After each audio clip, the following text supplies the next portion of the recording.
Bueno, nada, buenos días a todos y a todas. Bienvenidos a este webinar. Yo soy Manuel Caricio, secretario técnico de DEF. En primer lugar, quería agradecer a Herrero y Asociados, HIA, socio colaborador de DEF, que pues están aquí hoy compartiendo sus conocimientos en en un tema muy importante que es pues todo el ámbito legal relacionado con el mundo del desarrollo de videojuegos. Nosotros como DEF, como asociación que representa a las empresas españolas que desarrollan videojuegos, pues uno de los objetivos principales de la asociación es ayudar al sector a profesionalizarse y muy a menudo para entender temas ajenos a lo que es el puro desarrollo técnico y artístico, pues hay que contar con expertos. Y aquí tenemos hoy pues, muy buenos expertos que nos van a contar, nos van a dar una pincelada, evidentemente, son temas muy complejos, pero los vais a tener a vuestra disposición casi siempre porque son socios de DEV, sus contactos los tenemos, si tenéis cualquier duda, cualquier cuestión, cualquier problema, podéis siempre pedirnos sus contactos y ponernos en contacto con ellos y hablar y os van a ayudar. Ellos tienen un convenio con DEV, así que todos los socios de DEV se pueden beneficiar de una ventanilla bueno, de ayuda, de apoyos para las dudas que podáis tener y, por supuesto, pues si hay que poner en marcha proyectos o acciones más complejas, pues un descuento para lo que son los socios de DEF.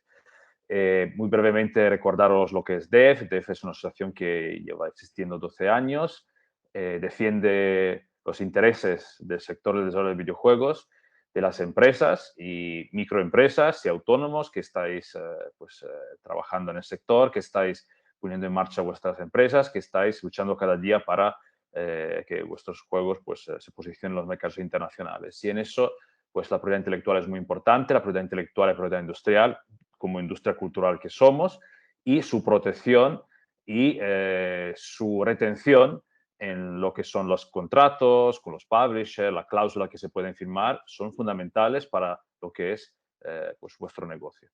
Entonces, hoy vamos a ver un poco estos temas, unos pincelados sobre eso. Que puede recordaros que estamos muy activos últimamente como asociación, pues intentando a que las administraciones públicas pues apoyen al sector. Ahora, como sabéis, el año que viene, 2022 y 2023, son años clave. Hay unos fondos de cooperación europeos que van a llegar a España. España ha vehiculizado todo lo que es el apoyo al sector del videojuego dentro de un instrumento que llaman Hub Audiovisual y tanto el Ministerio de Cultura como el Ministerio de Economía tienen instrumentos y fondos para poder apoyar al sector. Estuvimos hace 2 días en Málaga en la mesa del videojuego de todas las administraciones públicas y comunidades autónomas. Los ministerios están trabajando para configurar las nuevas convocatorias de ayudas para el sector. Serán ayuda directa, ayuda indirecta, ayuda ecosistema, ayuda cerradoras para publishers, para proyectos, por supuesto. Y ahí estamos pues intentando a que, como siempre, pues todos estos planes se adecúen al sector y podáis beneficiaros. Sin más, pues yo dejo la palabra a Federico que os va a impartir el webinar de hoy. Lo vais a tener luego grabado para que podáis volver a verlo en un futuro. Lo vamos a compartir con los socios de DEV. Así que nada, pues muchísimas gracias y pues que disfrutéis del webinar. Bueno, muchísimas gracias, Emanuel, por la presentación y muchísimas gracias a la Asociación DEV por invitarnos a presentar este webinar y, por supuesto, muchísimas gracias a todos los participantes que estáis al otro lado de la pantalla. Ya sabéis que, bueno, ahora os vamos a facilitar una dirección de correo electrónico en la cual, pues, a lo largo de toda la charla podéis hacernos llegar todas las cuestiones que os vayan yendo surgiendo y daremos respuesta de todas las que podamos al final de la charla y otras pues las podremos dejar para una vez hayamos terminado el webinar, pues daremos respuesta, os contestaremos a todas las consultas que nos hagáis llegar a esta dirección de correo electrónico. Voy a compartir la presentación que hemos preparado sobre la protección legal del videojuego, así como, bueno, hemos confeccionado también unas cláusulas y unos consejos legales que debemos de tener en cuenta para evitar problemas en un futuro, ¿verdad?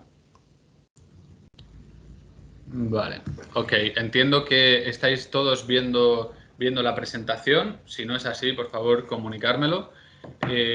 Como digo, el webinar que vamos a presentar hoy tiene por título ¿A quién pertenece el software de un videojuego? Consejos y cláusulas legales.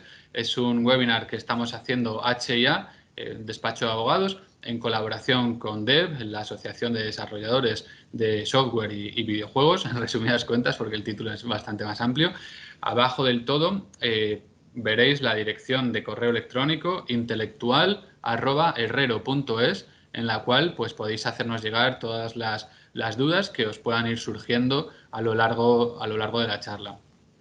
Bueno, pues empezamos. Una brevísima introducción de quiénes somos, una pequeña presentación, ¿verdad? H&A pues es un despacho de abogados con más de 35 años de experiencia en el sector de la propiedad industrial e intelectual. Dentro de la propiedad intelectual podemos encasillar la protección de los programas de ordenador, los videojuegos, etcétera. Contamos con más de 165 profesionales de todo tipo de perfil, abogados, ingenieros, químicos, agentes de la propiedad industrial, etcétera.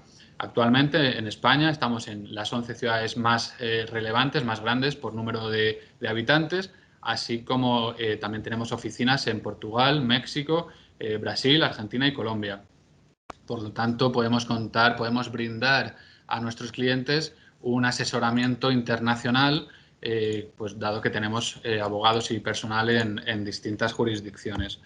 Nuestros servicios, como comentaba antes, principalmente la propiedad industrial, marcas, patentes, diseños industriales, derecho digital, asesoría jurídica, propiedad intelectual y derecho regulatorio y formación especializada.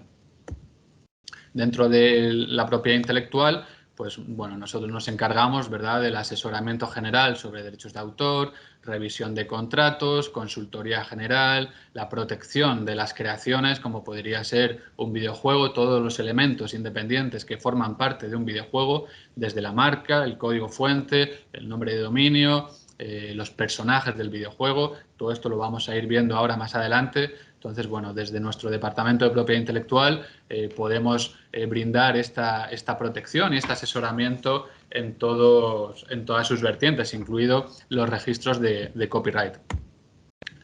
Sin más demora, ya entramos en materia.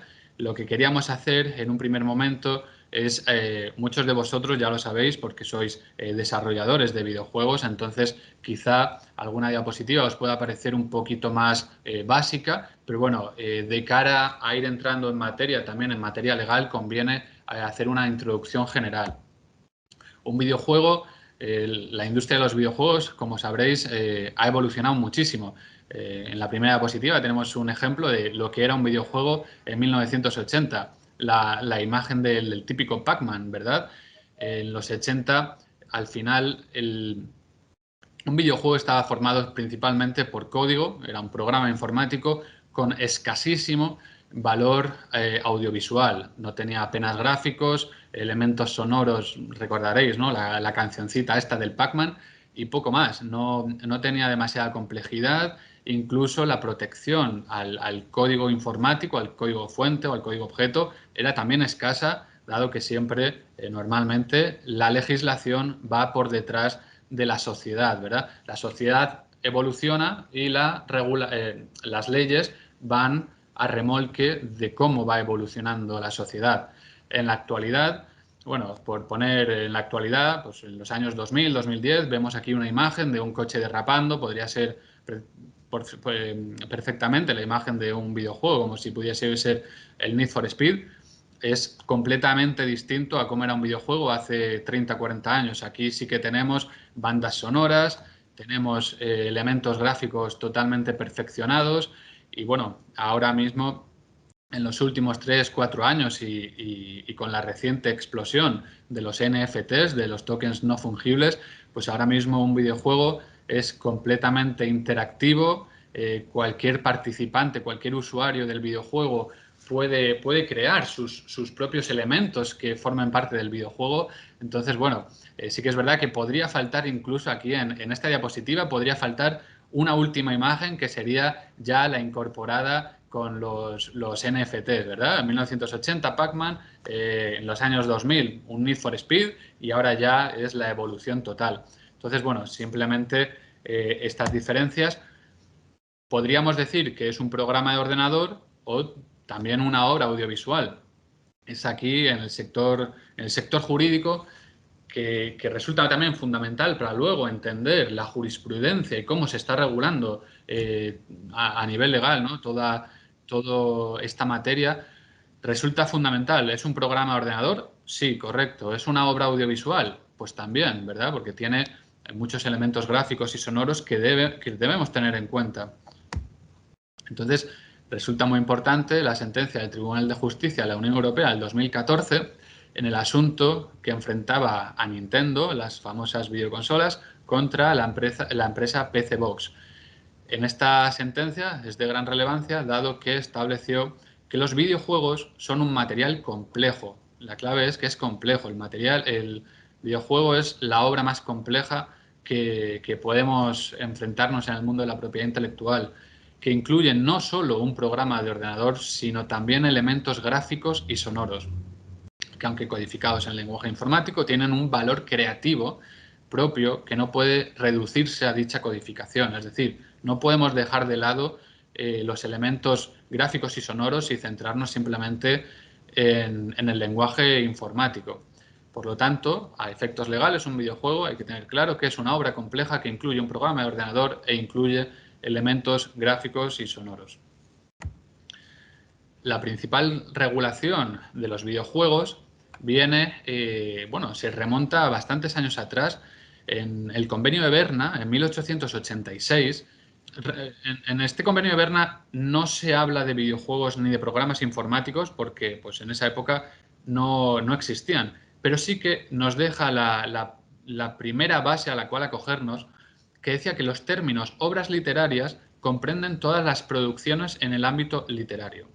Posteriormente, en el año 1994, los acuerdos sobre los aspectos de los derechos de propiedad intelectual, los ADPIC, estableció que los programas de ordenador, sean programas fuente o programa objeto, serán protegidos como obras literarias en virtud del Convenio de Berna. Es decir, el Convenio de Berna es la base y posteriormente, en 1994, los ADPIC dicen que los programas de ordenador son obras literarias concebidos como lo concebía el Convenio de Berna en 1886.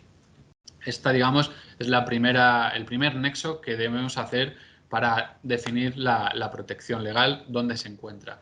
Posteriormente, ya en el año 2009, salió a la luz una directiva europea, salió a la luz una modificación de una directiva europea sobre la protección jurídica de los programas de ordenador y establecía, que los Estados miembros protegerán mediante derechos de autor los programas de ordenador como obras literarias. Es decir, los programas de ordenador tienen derechos de autor. También las ideas y principios en los que se basa cualquiera de los elementos de un programa de ordenador, incluidos las interfaces, no están protegidos mediante derechos de autor. Es decir, esto es también fundamental, la interfaz no está protegida por derechos de autor. Posteriormente, la Directiva 2001 es la Directiva Europea en referencia de propiedad en materia de derechos de autor. Ha sido recientemente modificada por la Directiva 2019/790 y pues su contenido se transpone a todos los países de la Unión Europea. En España tenemos la Ley de Propiedad Intelectual que establece que son objeto de propiedad intelectual los programas de ordenador siempre y cuando sean originales. Es decir, por un lado tenemos el Convenio de Berna, posteriormente los ADPIC, tenemos también la directiva sobre programas informáticos, la directiva sobre derechos de autor y finalmente, por fin, llegamos ya a la legislación española que lo que hace es recoger todo lo que anteriormente se estaba regulando, ¿no? Al final todo desemboca en la legislación española en materia de propiedad intelectual. y establece, bueno, pues ¿qué se entiende por un programa de ordenador? Pues toda secuencia de instrucciones o indicaciones destinadas a ser utilizadas directa o indirectamente en un sistema informático. También comprende su preparación, su documentación preparatoria. En la ley de propiedad intelectual es muy importante el artículo 97, el cual establece que será considerado autor del programa la persona o grupo de personas naturales que lo hayan creado. No obstante, cuando un trabajador asalariado crea un programa en el ejercicio de las funciones que le han sido confiadas o siguiendo las instrucciones de su empresario, la titularidad de estos derechos de explotación del programa ordenador va a pertenecer al empresario. Esto es muy importante y ahora luego lo analizaremos más detenidamente dando consejos legales para, bueno, pues para evitar situaciones conflictivas. Al final, si un trabajador asalariado realiza, programa un videojuego en el ámbito de sus funciones, va a pertenecer, los derechos de explotación van a pertenecer al empresario. ¿Cómo se puede proteger un videojuego? Pues bueno, como hemos comentado, tenemos un videojuego, tiene muchísimas partes, no lo he comentado anteriormente, pero no hay una regulación expresa para los videojuegos. Es decir, para los programas de informáticos sí, pero para un videojuego no hay una regulación expresa. Por lo tanto, tenemos que analizar todos los elementos de forma individual. Por un lado, tenemos un código fuente y un código objeto, también tenemos una interfaz, tenemos personajes del videojuego y todos ellos bueno, pues, merecen, a día de hoy requieren una protección independiente. El código fuente es una de las partes fundamentales del videojuego y tienen la consideración de programa informático a efectos de la legislación de propiedad intelectual. La interfaz no se considera que forma parte del programa de ordenador a efectos de la ley de propiedad intelectual, no obstante sí que puede ser protegida como obra gráfica y también podrá ser registrada como diseño industrial. Es decir, la interfaz no es un programa de ordenador a efectos legales, pero sí puede ser registrada como diseño industrial. Los personajes del videojuego, en caso de ser originales, sí que van a tener la protección de derechos de autor y, bueno, pues también pueden ser registrados como marca. A pesar de ello, no es obligatorio registrar los derechos de propiedad intelectual. Los derechos de autor no es obligatorio su registro. No obstante, es muy recomendable proceder a este registro porque nos va a dar una prueba de que esta obra existía en un momento determinado. En ocasiones nos hemos encontrado con el problema de que el autor, en este caso, bueno, un cliente es autor de una obra, pero no ha podido acreditar que era autor de la obra pues hace 10 años, que esa obra se creó hace 10 años. ¿Cómo podemos evitarlo? El método más formal, el método que al final da una mayor presunción de la existencia de esta obra a través del registro de la misma en un registro, en una oficina de propiedad intelectual, en un registro territorial aquí en España, que tenemos, pues bueno, a lo largo de todo el país tenemos diferentes registros territoriales a los cuales podemos acudir para presentar el registro de la obra. También en un videojuego tenemos composiciones musicales que pueden ser música preexistente o unas bandas sonoras originales creadas expresamente para el videojuego, el cual se va a fusionar con la obra audiovisual. También tenemos el guión y el argumento. Al final, un guión y un argumento no deja de ser una obra literaria en el cual, bueno, pues también se puede dar el régimen de coautoría. Y también pues tenemos la posibilidad de registrar la marca y el nombre de dominio de todo lo que tiene que ver con el videojuego o con el programa informático. Las personas que intervienen en la confección de un videojuego, brevemente, bueno, pues son... aquí tenemos que diferenciar entre los videojuegos sencillos, los indies, y los videojuegos, pues los AAA, en los cuales encontramos la figura bueno, al final los videojuegos AAA hay, como sabéis, muchísima gente involucrada, muchísimos empleados y encontramos la figura del programador del software, del guionista, del diseñador del juego, del productor. En este sentido es muy importante recalcar que muchos de ellos van a tener la consideración de autor del videojuego. Por lo tanto, es importante que contractualmente se regule. En caso de ser autor, vas a tener unos derechos de explotación, entonces se hace necesario que contractualmente se cedan los derechos al empresario o viceversa. Ahí tiene que haber una negociación en determinados supuestos en los cuales el creador va a ser considerado autor. Entonces, bueno, normalmente en los videojuegos indies, que pues tenemos las pequeñas y medianas empresas, que puede haber 2 o 3 o 4 o 5 personas desarrollando el videojuego, de diferentes personas encargadas de confeccionar distintos elementos del videojuego. Aquí sí que va a estar centrado, la titularidad de los derechos va a estar más centrada en 2 o 3 personas. Pero en los casos de los videojuegos AAA sí que nos encontramos a veces con bastantes dificultades legales, ¿verdad? A la hora de determinar la titularidad, si había una cesión de derechos, si no había una cesión de derechos, etcétera. El personal relevante, como estamos comentando, nos encontramos a los ejecutores, que son la parte menos creativa del desarrollo. Al final son, bueno, pues empleados que únicamente están ejecutando directrices que son marcadas por los autores o por los titulares de derecho. Son programadores menores y, bueno, pues podría ser algún caso de doblaje. Bueno, de doblaje realmente no, pero porque al final un doblaje es una traducción y una traducción es una obra derivada, entonces no son considerados realmente ejecutores, pero bueno, personal o programadores menores. Tenemos la figura de los creadores autores, en el cual el artículo 5 de la Ley de Propiedad Intelectual dice que pueden ser tanto personas naturales como también personas jurídicas, empresas. Los creadores autores de la obra van a tener los derechos morales que están recogidos en el artículo 14 de la Ley de Propiedad Intelectual. Los autores siempre van a tener determinados derechos, como puede ser el derecho moral a que se reconozca su autoría en la obra, el llamado derecho de paternidad. También van a tener el derecho de que se respete la integridad de su obra, aunque después el titular de los derechos sea otra persona, pero el autor va a tener el derecho moral a que se respete la integridad de esta obra.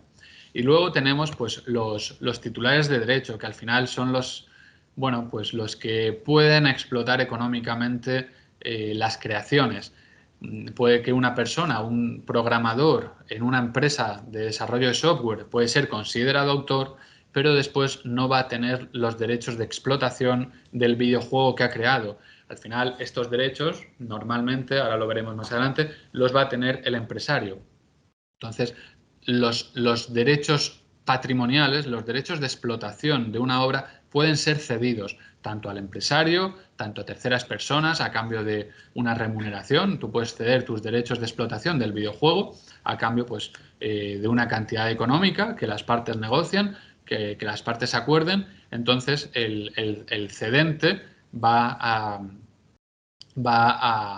perder todos sus derechos y no va a poder seguir explotando el videojuego. Aunque bueno, esto hay que verlo en caso por caso, porque depende de los contratos, pues al final en los contratos siempre se ponen cláusulas y siempre se negocia y al final toda la negociación se tiene que reflejar bien en un contrato y esto es lo más importante.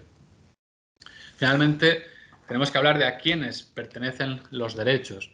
A lo largo de estos 20-25 minutos que llevamos hablando, hemos analizado qué es una obra, qué es un videojuego, cuál es la regulación que aplica, quiénes son los autores, quiénes son los titulares de derechos, al final a quiénes pertenecen los derechos, qué consejos legales podemos dar y qué casos reales, algunos se han dado muchísimos, pero bueno, algunos de los más importantes que vamos a comentar ahora y bueno, pues nos puede dar una idea y bueno, algunos consejos que podemos tomar. Simplemente recordar que podéis enviarnos también vuestras dudas a la dirección intelectual@herrero.es y las podemos comentar al final de la charla o ya por separado en un email que os enviaremos. Incluso bueno, podemos mantener ahí cierto contacto. La primera sentencia, que es un caso real, por eso lo ponemos, es una sentencia que nos hablaba del Tribunal de Justicia de la Unión Europea, que nos hablaba del programa de ordenador y las interfaces. En este sentido, el Tribunal de Justicia de la Unión Europea estableció que la interfaz gráfica de usuario no permite reproducir un programa de ordenador. sino que solo constituye un elemento de dicho programa por medio del cual los usuarios utilizan las funcionalidades de este.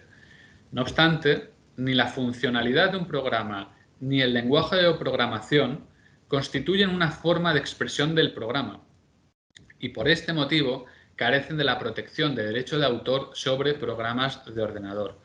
Es decir, una interfaz no merece, a efectos legales, la protección de derecho de autor sobre programas de ordenador. Tendrá otra protección, como hemos visto anteriormente. Una interfaz puede ser protegida mediante la figura jurídica del diseño. Incluso también como una obra gráfica de propiedad intelectual, pero no como un programa de ordenador. No forma parte de la interfaz a efectos legales del programa de ordenador. La podemos registrar como diseño o como obra gráfica de derecho de autor, pero no como programa de ordenador. Esto es importante tenerlo claro también a la hora de proteger nuestras creaciones. Por proteger el código fuente no va a querer decir que también está protegida la interfaz.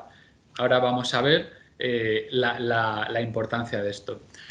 También esta sentencia, esto es muy relevante, estableció que si un tercero obtuviera la parte del código fuente o del código objeto correspondiente al lenguaje de programación, sí que podría constituir una reproducción parcial en caso de posteriormente crear otra obra, otro programa de ordenador. Si se tiene acceso al código fuente, hay infracción.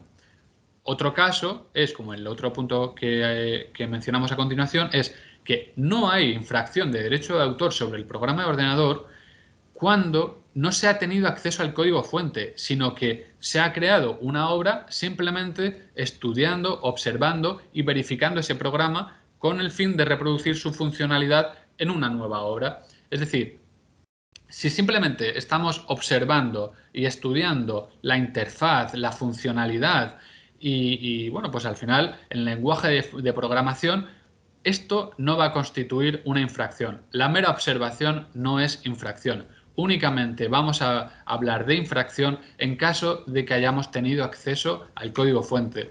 Esta sentencia del año 2012 fue también aplicada en el derecho español por medio de una sentencia de la Audiencia Provincial de Madrid en el caso Bankinter, que me parece que a continuación vamos a comentarlo también. Entonces, bueno, pues es importante tener esto claro. Si no hay acceso al código fuente, no hay infracción. Es importante también proteger la interfaz gráfica del usuario, porque si no, no va a estar protegida. Otra sentencia bastante relevante es el asunto Usoft del año 2013 o 2012, no sé si esto es, no, es 2012, es el 3 de julio del año 2012, ahí hay una errata. Este caso trataba sobre la reventa de programas de ordenador. Era un asunto en el que, bueno, pues una persona se estaba descargando unos programas, tanto software como parte de hardware, y, bueno, pues posteriormente había una licencia sin límite de duración, es decir, el primer adquirente de la licencia adquiría una licencia sin límite de duración a cambio del pago de un precio. No obstante, el Tribunal de Justicia de la Unión Europea dijo que esta persona podía revender este software porque la había adquirido sin límite de duración. Entonces, como la había adquirido sin límite de duración, se consideraba una compraventa. Y si hay una compraventa, hay un agotamiento del derecho exclusivo de distribución.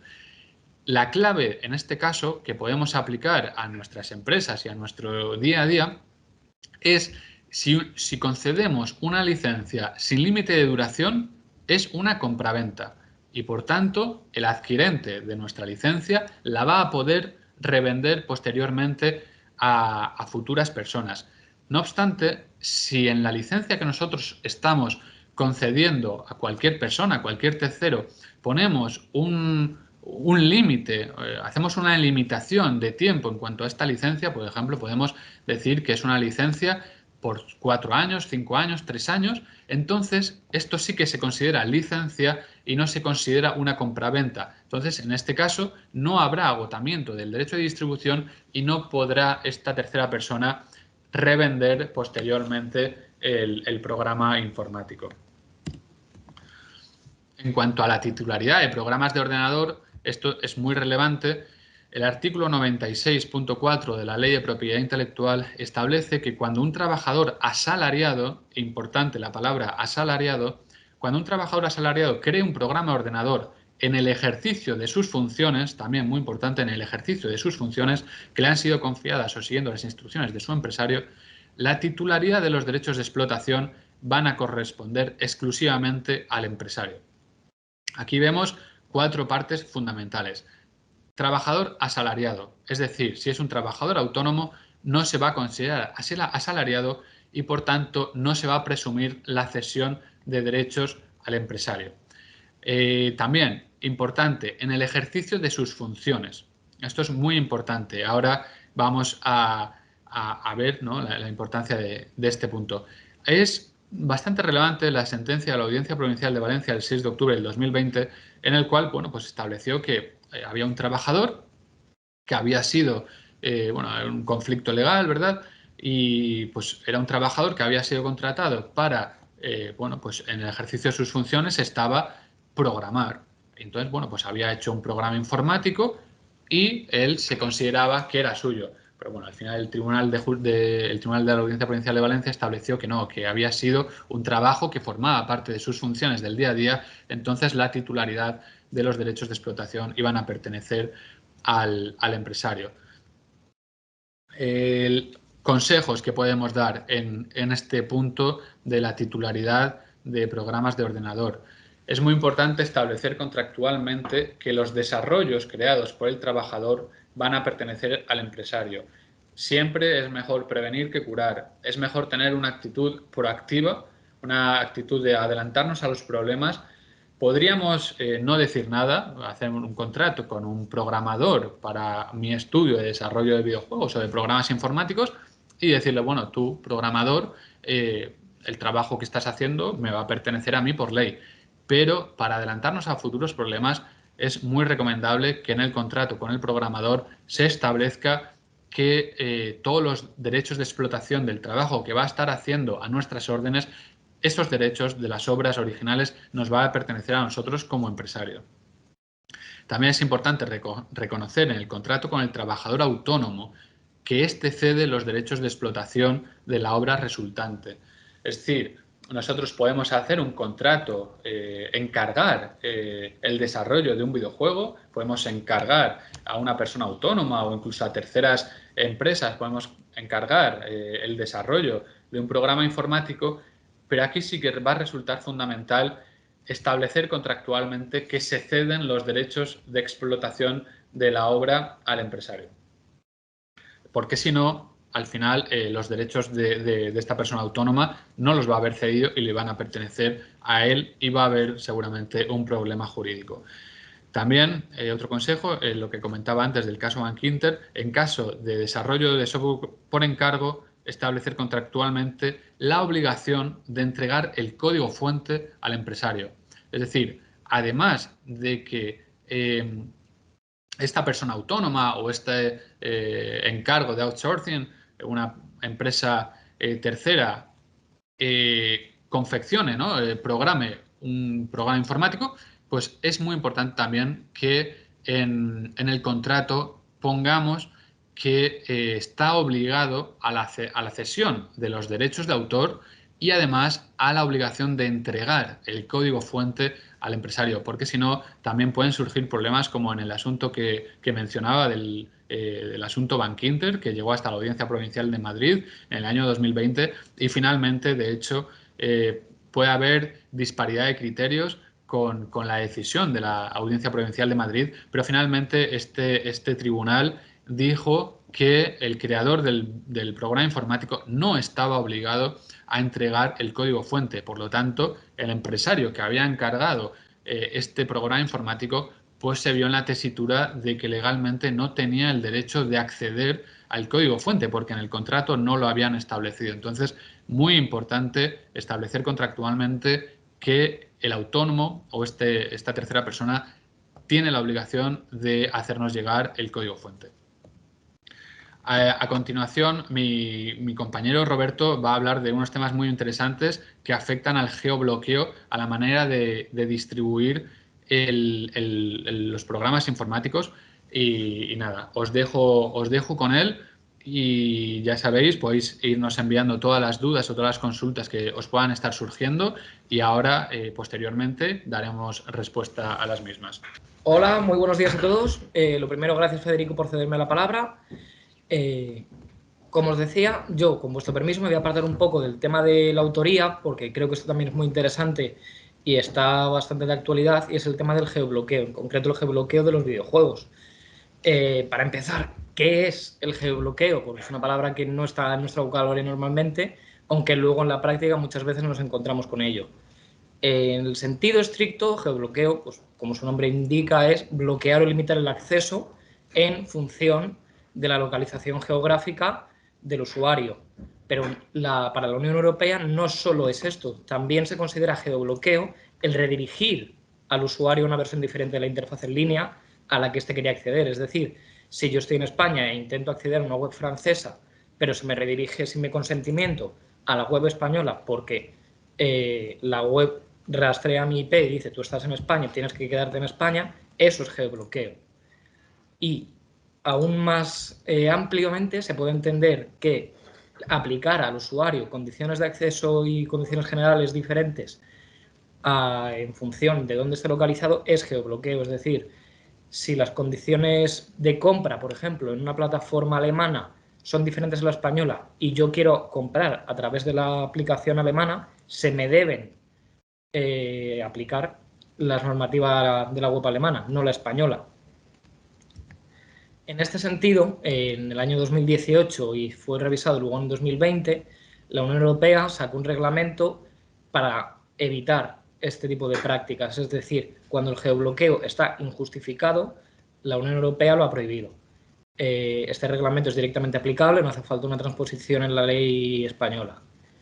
Entonces, ¿cuál es el ámbito material de este reglamento? Pues bien, tenemos los bienes materiales. Esto es, si yo quiero comprar a través de una web italiana ropa, debo poder hacerlo. No se me debe decir, no, lo siento, esta página es solo para italianos, tú estás en España, no puedes comprar aquí. Lo mismo para servicios prestados en un lugar físico, por ejemplo, reservar habitación en un hotel que esté en Polonia o comprar entradas para un festival de música en Alemania. Y, por último, también tendríamos el tema de servicios digitales. ¿Qué son servicios digitales? Pues vamos a pensar, por ejemplo, en servicios de hosting o almacenamiento en la nube. Y aquí viene la clave, y al fin y al cabo lo que nos interesa en este webinar, que es la limitación más grande de todo el reglamento, se exceptúan las obras protegidas por derechos de autor. En concreto, las que no tengan soporte material o las que sirvan para dar acceso a ellas en streaming, es decir, no incluye Netflix, no incluye HBO, pero tampoco incluiría, por ejemplo, juegos de Steam, juegos de la PlayStation Store, de la App Store de Apple o de la Google Play. Sí incluiría, en cambio, la venta de videojuegos o de las obras protegidas por derecho de autor si estas tienen soporte material. Si yo quiero acceder, por ejemplo, a Amazon Portugal y comprar una copia física de un videojuego de PlayStation 5, se me debe permitir. No es lo mismo si yo lo que intento es acceder a la versión checa de Steam. Ahí el reglamento del geobloqueo no aplica. Entonces, siendo ahora mismo el sistema digital el predominante para todo este tipo de contratos, os estaréis preguntando, ¿y entonces en qué me afecta el reglamento de geobloqueo? Pues bien, a principios de este año, la Comisión impuso una multa de 8 millones de euros casi a Valve, que como conoceréis es la empresa dueña de Steam, y a 5 desarrolladoras de videojuegos, en concreto las que están abajo en la línea negra, muy conocidas todas, se dedican a juegos AAA. ¿Y por qué les impuso una multa? Pues por prácticas de geobloqueo. Pero no acabamos de decir que Steam está fuera del reglamento, sí, pero el geobloqueo, al fin y al cabo, lo que es un acto de discriminación. Y la Unión Europea está muy en contra de la discriminación, como todos sabemos. Está en el Tratado Fundamental de la Unión Europea, está en las leyes de competencia y es de la manera a la que se accedió la Comisión para imponer esta multa. Pero, ¿qué es lo que pasó en concreto? Bien, las desarrolladoras tenían sus derechos de autor a nivel mundial, es decir, no estaban limitadas sus derechos a un país en concreto. Entonces, cuando concedieron una licencia a Valve para la explotación no exclusiva, es decir, se lo concedían a Valve, pero también se lo concedían a otras plataformas de videojuegos, por ejemplo, pues Epic Games, y se lo concedían a nivel mundial. ¿Cuál es la clave aquí? La distribución solo se permitía, eran claves de activación de Steam para vender fuera de Steam, es decir, en sus propias tiendas. Y la cláusula que metieron en el contrato bilateral fue que esas claves deberían estar geobloqueadas. El caso que estudió la comisión y por el que impuso la multa afectaba a unos 100 títulos de PC, y lo que se prohibió en el contrato bilateral entre Valve y las desarrolladoras fue que esas claves solo eran válidas para ciertos países europeos, los que aparecen abajo a la izquierda, es decir, países de Centro Europa, Europa del Este, con precios mucho más baratos. Cuando un usuario compraba una clave, por ejemplo, para Rumanía, mucho más barata que, por ejemplo, una de las que se puede vender en Francia, si la intentaba activar en su cuenta española, no se le daba permiso, estaba geobloqueado. Entonces, la comisión lo que entendió aquí es que se estaba haciendo una fragmentación artificial del mercado único digital. Es decir, esto era un lobby colusorio, se estaba restringiendo la competencia, no estabas dando el mismo acceso a los usuarios de un país que de otro. Se les estaba, en definitiva, discriminando. Entonces, nuestros consejos para este tipo de prácticas son: el reglamento de geobloqueo técnicamente solo aplicaría a videojuegos en formato físico, no digitales, pero aunque aplique a videojuegos en formato físico, no obliga a vender, a enviar, ni impide diferenciar por precios. ¿Qué significa todo esto? Pues básicamente, por mucho que tú tengas que dar acceso y vender en las mismas condiciones a un usuario de un país que de otro, no tienes ninguna obligación de enviar a ese país si tú no lo hacías antes. Será el usuario el que tenga que organizar por su cuenta la entrega del bien. Y además, tú en cada tienda puedes mantener tus precios. No te obligan a tener los mismos precios en toda Europa. Lo único que se te obliga es a dar acceso a los clientes a las plataformas estatales. Y en el caso que nos ocupa de videojuegos, en concreto los que no tienen formato físico, hay que entender que sigue siendo geobloqueo justificado, que es una fragmentación del mercado único y, en definitiva, una restricción de la competencia, por lo que la Unión Europea y las entidades de competencia estatales competentes podrán entender que eso es una práctica prohibida y aún así multar, independientemente de que no se aplique el reglamento de geobloqueo, porque aplicarán las leyes sobre competencia. Con esto le devuelvo la palabra a mi compañero y quedamos a la espera de vuestras preguntas, que como tenéis aquí en pantalla podéis enviar a intelectual@herrero.es y estaremos encantados de responderlas. Muchas gracias.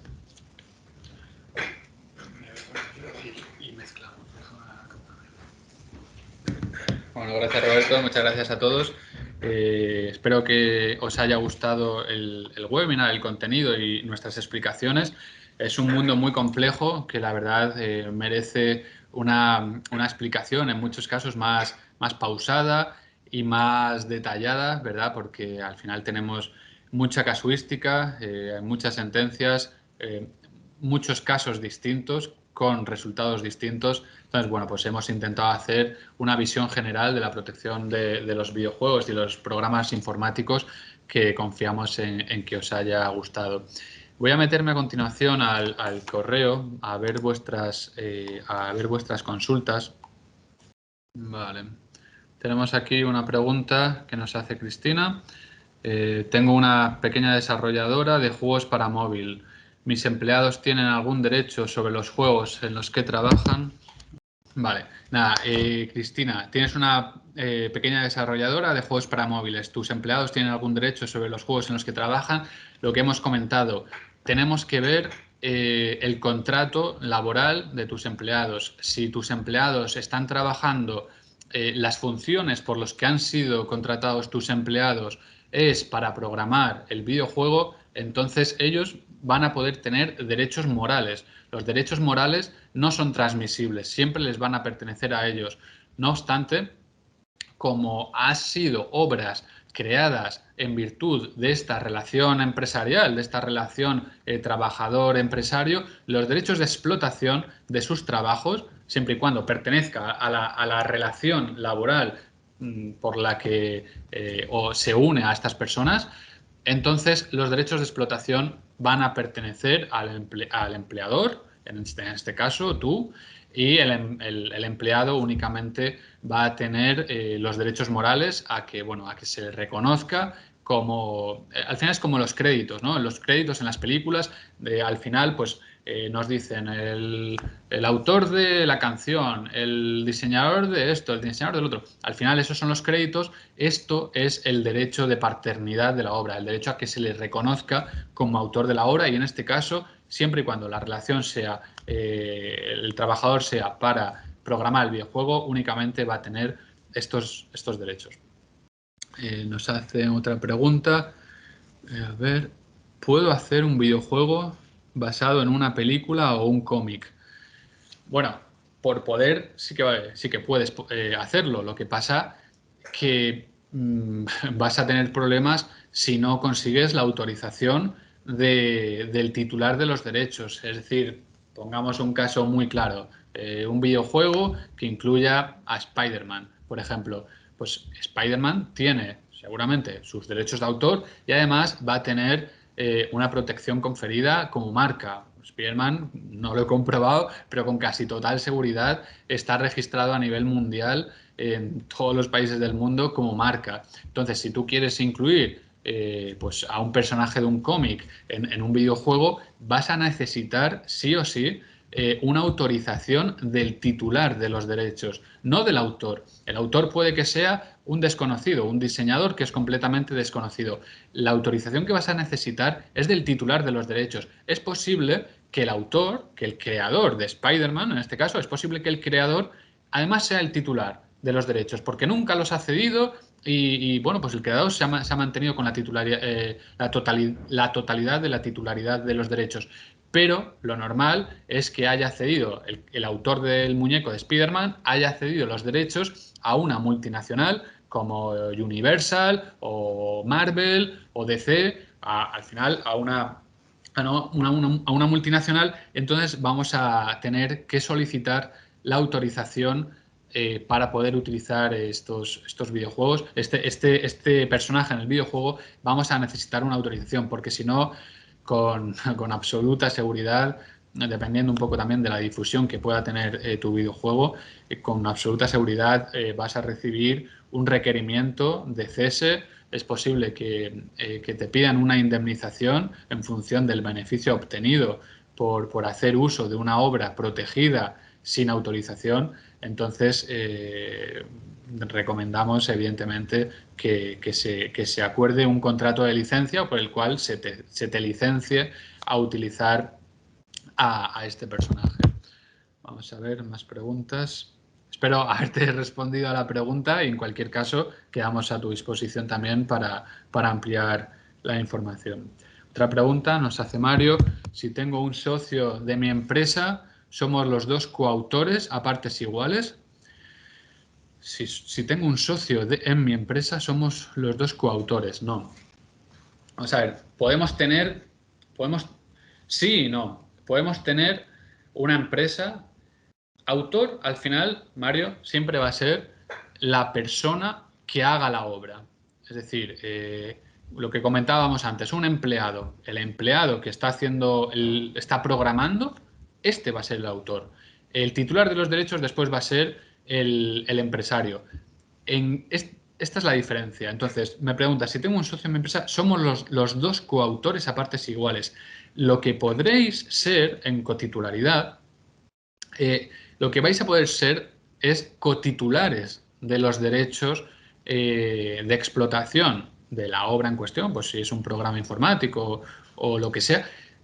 En caso de que tengáis la sociedad al 50%, el accionariado de vuestra sociedad lo tengáis al 50%, vais a poder ser cotitulares al 50% de la obra que en este caso puede haber desarrollado un empleado. Entonces, las personas jurídicas, las sociedades, las compañías, las empresas, también pueden ser titulares de derechos. Entonces, bueno, pues el empleado que su relación laboral es con una sociedad, pues se ceden los derechos del empleado a la sociedad. Si vosotros tenéis la sociedad al 50%, pues la titularidad de los derechos también va a ser al 50%, pero no la coautoría. La autoría siempre va a ser del autor, en este caso el empleado. Otra pregunta. Espero haber respondido también a esta cuestión y en cualquier caso lo mismo. Posteriormente podemos matizar o ampliar esta información a través de correo electrónico. Por cierto, al hilo de que comentaba Emanuel al principio de la charla, los asociados de DEV tenéis, bueno, en virtud del convenio que hemos suscrito ya desde hace 1 año y medio entre DEV y HIA, bueno, la primera consulta es gratuita y además tenéis un 15% de descuento en nuestras tarifas en virtud de este convenio que tenemos entre DEV y HIA. A continuación tenemos aquí otra pregunta que esta le afecta más a mi compañero Roberto Calles. Si quieres te doy turno y la contesta él directamente. A ver, nos pregunta Jaime, ¿cómo afecta al geobloqueo la normativa de portabilidad? Buena pregunta. A ver, la normativa de portabilidad, si bien es parecido al geobloqueo, no afecta a las mismas cosas.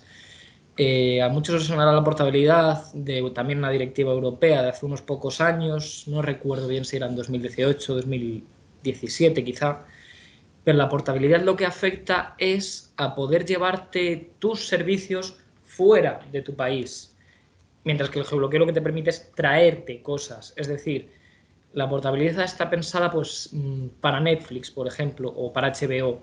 Es decir, yo estoy en España, contrato Netflix, tengo mi cuenta, tengo mis series, pero mira, me voy a hacer un Interrail, me voy a ir una semana a Irlanda a ver un amigo. Y joder, por las noches quiero ver Netflix en mi ordenador. ¿Sigo teniendo acceso? Sí, sigues teniendo acceso. Y sigues teniendo acceso al catálogo español. No hay modificaciones del catálogo, ni del precio, ni absolutamente de nada. Lo que no permitiría sería al contrario, traerte el catálogo de Irlanda, de Francia, de Alemania a España. Eso es el geobloqueo. Y hasta que la comisión no decida modificar su reglamento, no está incluido por ser obras protegidas por derechos de autor. Entonces, portabilidad. Yo me llevo mis cosas, geobloqueo, quiero acceder a las de otros. Lo primero está permitido, lo segundo por el momento no, salvo que evidentemente la empresa lo quiera permitir. Y creo que no hay más preguntas para mi tema. Veo que son las 11 menos 2 minutos. Teníamos programado que fuese hasta las 11 del presente webinar. Sí que estoy viendo otra pregunta de Ángel que sí que me gustaría responder, porque veo que en el correo nos están llegando bastantes preguntas en relación con la titularidad de los programas de ordenador. Ángel nos pregunta, si trabajé de programador como autónomo, ¿entonces soy autor? Si trabajé de programador como autónomo, si eres autor. Vamos a ver, autor vas a ser 100%. Eres una persona autónoma, has confeccionado un programa informático para un tercero, para una empresa, a cambio de un precio, entonces, de todas vas a ser considerado el autor único y exclusivo de la obra. Autor 100%. Pero es que además, con casi total seguridad, bueno, aquí habría que ver el tema contractual, pero con casi total seguridad, si no has cedido los derechos de explotación de este programa informático, también te van a pertenecer. Vas a tener los derechos de explotación si no los has cedido. Es decir, una cosa es que encarguen un programa informático y otra cosa distinta, y así lo han venido reconociendo los tribunales de justicia, es que en virtud de un contrato de encargo se presuman cedidos la totalidad de los derechos de explotación de propiedad intelectual. Entonces, esto es un tema completamente distinto. Si no has cedido los derechos de propiedad intelectual, los vas, en principio, siempre hay normativa y jurisprudencia que todos los días dan una vuelta de tuerca a lo ya establecido, pero en principio tú vas a mantener los derechos de propiedad intelectual de las obras, ¿vale? Entonces vas a ser considerado tanto autor como titular de los derechos, porque eres una persona autónoma, no eres un asalariado, eres una persona autónoma que no tienes una relación de asalariado con el empleador. Así que nada, espero haber también resuelto tu duda. Veo que son las 11, Manuel. Habíamos pensado en nos hemos alargado un poco más también de la cuenta. Habíamos pensado en un webinar cortito de una media hora, 40 minutos. Pues es verdad que también da gusto responder a las preguntas y poder ayudaros. Y bueno, quedamos a vuestra entera disposición. Vamos a responder. Tenemos muchas más preguntas en la bandeja de entrada. Vamos a responder a todas, absolutamente a todas. Vamos a contestar a vuestros correos y además cualquier cosa, ya sabéis, podemos tener un contacto fluido a través del correo electrónico.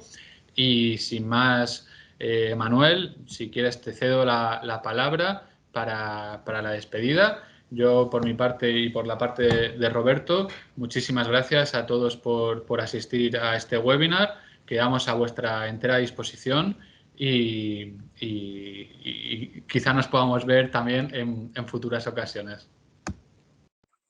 Gracias, Federico y Roberto. El webinar ha sido muy interesante. Yo creo que ha quedado ganas para más, para profundizar mucho más. Pero la buena noticia es que vamos a seguir colaborando, así que vamos a seguramente en el 2022 a comienzos a pensar en otro webinar. Quizás podría ser interesante hacer una encuesta previa, dado que es tan amplio y tan complejo el asunto. Podríamos preguntar a nuestros socios o al sector cuáles son los puntos que quieren que se traten, porque sí que hay cosas específicas y hoy hemos hablado de temas más generales, pero luego las preguntas han ido un poco allí, ¿no? Intentando averiguar los asuntos más concretos, que cada uno merece, vamos, merece días y días de estudio. Entonces, pues nada, de momento muchísimas gracias. Yo creo que ha sido muy interesante. Espero que todos los que habéis asistido, pues por lo menos si os ha resuelto dudas o también que os haya abierto dudas para que podáis vosotros también profundizar y también poder contar con redes asociados para profundizar estas dudas y el objetivo es para que pues vuestros videojuegos y vuestras empresas pues sean más protegidos y no haya problemas en el futuro, ¿no? Pues hacer todos según amparándose sobre la normativa y para que todo funcione perfectamente. Pues nada, muchísimas gracias a todos. Os deseo una feliz continuación de semana y también aprovecho para pues desearos unas felices fiestas, ¿no? Porque estamos ya casi muy cerquitas ya, ¿no? Y un buen comienzo de 2022, si no nos vemos antes. Así que nada, muchísimas gracias.